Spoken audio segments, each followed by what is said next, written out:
প্রথম আলোকে হয়তো বন্ধ হতে হবে অথবা তার নীতি পরিবর্তন করতে হবে। ইন্ডিয়ান নেগেটিভে প্রথম আলো বাংলাদেশে চলতে পারবে না। ইন্ডিয়ান নেগেটিভে ডেইলি স্টার বাংলাদেশে চলবে না। ডেইলি স্টার বাংলাদেশে থাকলে তৌহিদ পন্থার ডেইলি স্টার হয়ে থাকবে। ডেইলি স্টার বাংলাদেশে থাকলে এই দেশের গণমানুষের তৌহিদবাদী সেন্টিমেন্টকে মেনে ডেইলি স্টার থাকবে। আল্লাহর কসম দিয়ে বলতে চাই, মাহমুদুর রহমানের নেতৃত্বে আগামী দিনের সংগ্রাম হবে। ইন্ডিয়ান নেগেটিভের কোন মিডিয়া বাংলাদেশে আমরা চলতে আমরা দেব না। আমরা মুক্ত হয়েছি, শুধু হাসিনা থেকে নয়, আমরা ইন্ডিয়ান নিগড় থেকে আমরা মুক্তি লাভ করতে চাই। এবারের সংগ্রাম সাংস্কৃতিক বিজয় অর্জনের সংগ্রাম। এবারের সংগ্রাম তৌহিদের সর্বাত্মক বিজয়ের সংগ্রাম আমাদের। দূরের কথা না, মাত্র 2-1 মাস আগের কথা আমি বলতে চাই। এই মিম্বরে দাঁড়িয়ে আমরা স্রোতের বিরুদ্ধে আমরা কথা বলেছিলাম আলহামদুলিল্লাহ। সেই সময় এদেশের রাজনীতিবিদদের একটা বড় অংশ আপোষকামিতায় ছিল, আলেমদের একটা অংশ আপোষকামিতায় ছিল, বুদ্ধিজীবীদের সাংবাদিকদের পুরো অংশ তার আপোষকামিতায় ছিল। একদিকে রক্ত পড়ছে, আরেকদিকে চলছে আপোষ।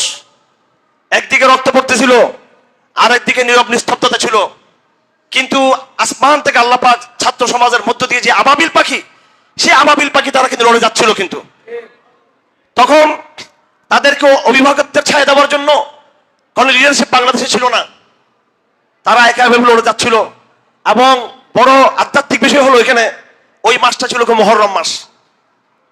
আমরা কিন্তু এই আন্দোলনটাকে বস্তুবাদী আন্দোলন হিসেবে দেখি, অথচ এই আন্দোলনে কিন্তু আল্লাহ পাক সুবহানাহু ওয়া তাআলার একটা কুদরতি হাত কিন্তু কার্যকর ছিল। আল্লাহ পাক, আমরা সে সময় বলেছিলাম, মুহররম মাসে যেইভাবে ইতিহাসের সর্বনিকৃষ্টতম স্বৈরাচার ফেরাউনকে পতন ঘটিয়েছে, সেই মুহররম মাসে আল্লাহ পাকে বাংলাদেশের লেডি ফেরাউনকে আল্লাহ পতন ঘটিয়েছেন। এবং দিনটা ছিল কিন্তু সোমবার বৃহস্পতিবার, এগুলো বরকতময় দিন, রোজা রাখার দিন। আমার ভাইরা, এখন আমাদের আঙ্কেল শ্রদ্ধাভাজন জনাব মাহমুদুর রহমান সাহেব, ওনাকে আমি আঙ্কেল ডাকি, চাচা ডাকি।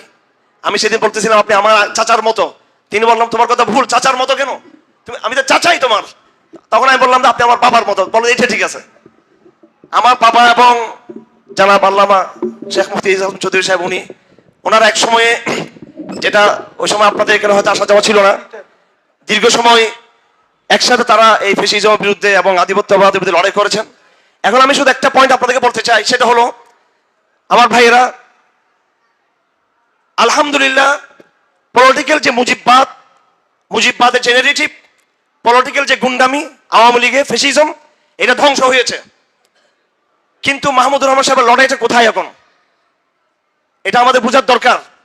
আমরা মনে করছি শেখ হাসিনা চলে যাওয়ার মধ্য দিয়ে আমাদের সকল সমস্যার সমাধান হয়ে গেছে।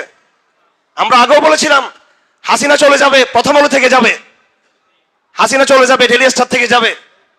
হাসিনা চলে গেছে, সেকুলার পলিটিক্যাল শক্তির পতন হয়েছে, কিন্তু কালচারাল তাদের মূল যে প্রাণ শক্তি, সেটা কিন্তু বহাল তবিয়তে বাংলাদেশে রয়ে গেছে। ছাত্র সমাজ সেই লড়াই কিন্তু সম্পন্ন করতে পারেনি। অবশ্যই তাদের কৃতিত্ব রয়েছে, তারা একটা বড় কাজ তারা করে দিয়েছে। সংগ্রামের 50 ভাগ আমাদের অর্জিত হয়েছে আলহামদুলিল্লাহ। এই পলিটিক্যাল তাগুতকে আমরা অপসারণ করতে পেরেছি। এখন আমরা যদি আগামী দিনের কালচারাল সাংস্কৃতিক লড়াই যদি আমরা বিজয়ী না হই, আমাদেরকে পরাজিত হতে হবে, আমাদেরকে জেলে যেতে হবে। শুধু জেলে যেতে হবে না, আমাদেরকে নিশ্চিহ্ন হয়ে যেতে হবে। এজন্য আগামী দিনে আপনারা ওলামায়ে কেরামদের নেতৃত্বে এবং বিশেষ করে আগামী দিনের কালচারাল সংগ্রামের মাহমুদুর রহমান সাহেবের নেতৃত্বে সাংস্কৃতিক যে লড়াই, প্রথম আলোকে হয়তো বন্ধ হতে হবে অথবা তার নীতি পরিবর্তন করতে হবে। ইন্ডিয়ান নেগেটিভে প্রথম আলো বাংলাদেশে চলতে পারবে না। ইন্ডিয়ান নেগেটিভে ডেইলি স্টার বাংলাদেশে চলবে না। ডেইলি স্টার বাংলাদেশে থাকলে তৌহিদ পন্থার ডেইলি স্টার হয়ে থাকবে। ডেইলি স্টার বাংলাদেশে থাকলে এই দেশের গণমানুষের তৌহিদবাদী সেন্টিমেন্টকে মেনে ডেইলি স্টার থাকবে। আল্লাহর কসম দিয়ে বলতে চাই, মাহমুদুর রহমানের নেতৃত্বে আগামী দিনের সংগ্রাম হবে। ইন্ডিয়ান নেগেটিভের কোন মিডিয়া বাংলাদেশে আমরা চলতে আমরা দেব না। আমরা মুক্ত হয়েছি, শুধু হাসিনা থেকে নয়, আমরা ইন্ডিয়ান নিগড় থেকে আমরা মুক্তি লাভ করতে চাই। এবারের সংগ্রাম সাংস্কৃতিক বিজয় অর্জনের সংগ্রাম। এবারের সংগ্রাম তৌহিদের সর্বাত্মক বিজয়ের সংগ্রাম আমাদের। এর আগে তৌহিদের মুয়াজ্জিন হযরত আল্লামা মুফতি শাহুল হাদিস জসিমউদ্দিন রহমান হাফিজুল্লাহ এখানে এসেছেন। এই ডেইলি স্টার পত্রিকা গত সপ্তাহে, এর আগের সপ্তাহে র্যাবকে চিঠি দিয়েছে, সাবধান করে দিচ্ছে গোয়েন্দা সংস্থার ভাইদেরকে। আপনাদের মাধ্যমে আমার মেসেজ পাঠাতে চাই, ডেলি স্টার পক্ষ থেকে বলা হয়েছে আনসারুল্লাহ বাংলা টিমের প্রধান জসিমুদ্দুর রহমানি কর্তৃক এই সমস্ত ঘেরাও করা হবে, আপনারা নিরাপত্তা দিন আমাদেরকে। ভাইয়ারা আমার, এখানে বাংলাদেশে আনসারুল্লাহ বাংলা টিম নামে কোনো সংগঠন আছে এখানে? এবং জসিমুদ্দুর রহমানি কি উনি কি জঙ্গি আনসারুল ইসলামের সংগঠন? তিনি এক একবার আমাকে জঙ্গি বানায়, আমাদের আঙ্কেল মাহমুদুর রহমানকে জঙ্গি বানায়, আমার বাবাকে বানায়। এই জঙ্গি নাটকের দিন শেষ, মাহমুদুর রহমানের বাংলাদেশ। আমার ভাইয়েরা, লড়াইয়ের কথা স্পষ্ট। এই সাংস্কৃতিক লড়াই দীর্ঘ লড়াই। এখন প্রথম আলোর বিরুদ্ধে আলহামদুলিল্লাহ একটা গণজোয়ার শুরু হয়েছে, কিন্তু তারা অনেক শিয়ানা, তারা অনেক পরিপক্ক, অনেক ম্যাচিওর। তাদের পক্ষে ভারত, তাদের পক্ষে পাশ্চাত্য গোষ্ঠী, আমেরিকা, জাতিসংঘ এবং এই দেশের মুনাফেক সমাজ তাদের পক্ষে রয়েছে। এই লড়াই কিন্তু কঠিন হবে, এত সহজ না। পলিটিক্যাল লড়াই অনেক সহজ।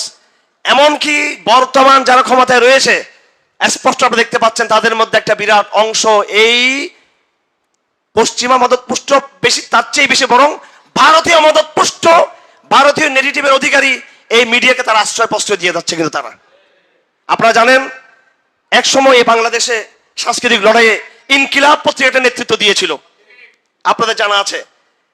সেই সময় ইনকিলাবের পদচ্যুতির কারণে, আদর্শিক তাদের স্খলনের কারণে ইনকিলাবের পতন ঘটে যায়। সেই শূন্যস্থান পূরণ করেছিল দৈনিক আমার দেশ। আপনারা সকলে আমার দেশ কিনবেন ইনশাল্লাহ আগামী মাস থেকে। আগামী মাসে শুধু ধরেন আমরা প্রথম আলো সমালোচনা করতেছি, কিন্তু অল্টারনেটিভ কি? ঘরে ঘরে আমার দেশ দেখতে চাই আমরা। এবং এই শূন্যস্থান আমার দেশ পূরণ করেছিল, কিন্তু ফ্যাসিজমের জুলুমে আমার দেশকে সেই ইতিহাস রচনা করতে দেওয়া হয়নি। আবার এই যাত্রা শুরু হয়েছে। এই লড়াই যদি আমরা আবার হেরে যাই, তাহলে হিন্দুস্তানের অঙ্গরাজ্য হিসেবে বাংলাদেশ সম্পূর্ণ প্রতিষ্ঠিত হয়ে যাবে। আপনারা নিয়ামত পেয়েছেন, ওলামায়ে কেরাম আছেন, তৌহিদের মুয়াজ্জিন বের হয়েছেন। এবং আমি একটা কথা বলি, জিয়াউর রহমান থেকে মাহমুদুর রহমান সাহেবকে পেয়েছেন আপনারা। জাতি যদি এই সুযোগটাকে গ্রহণ না করে, তাহলে কিন্তু ইতিহাস কিন্তু আমাদের ক্ষমা করবে না।